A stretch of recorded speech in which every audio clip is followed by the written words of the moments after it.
पंचगंगा प्रदूषणाचा लढा अंतिम टप्प्यात.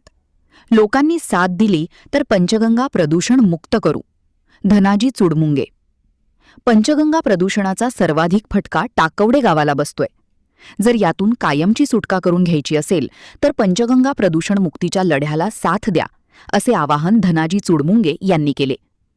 टाकवडे येथे दिनांक 25 मेच्या जागर सभेत ते बोलत होते. सभेच्या अध्यक्षस्थानी शिवाजी झुटाळ होते.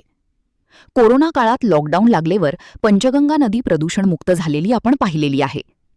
पंचगंगा प्रदूषणास इचलकरंजी येथील प्रोसेस इंडस्ट्री कारणीभूत असून त्या इंडस्ट्रीमधून बाहेर पडणारे पाणी ते ओढ्यातून थेट नदीत सोडत असल्याचे स्थळ पाहणी अहवाल जिल्हाधिकारी आणि प्रदूषण नियंत्रण मंडळास दिले तरी ते याकडे जाणीवपूर्वक दुर्लक्ष करतात.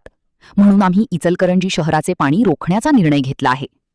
पंचगंगा प्रदूषणमुक्त व्हायची असेल तर इंडस्ट्रीचे प्रदूषित पाणी नदीत येण्यापासून आपल्याला रोखावे लागणार आहे.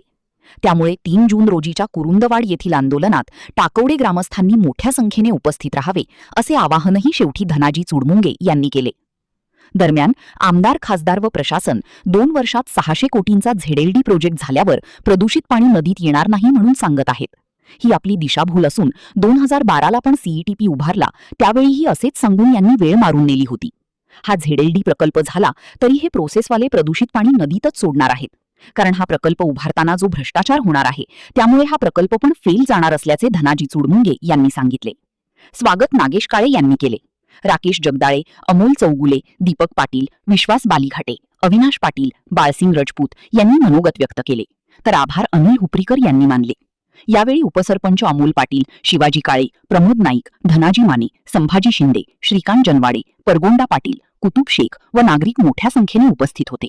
महान कार्य न्यूजसाठी महेश पवार, शिरोळ.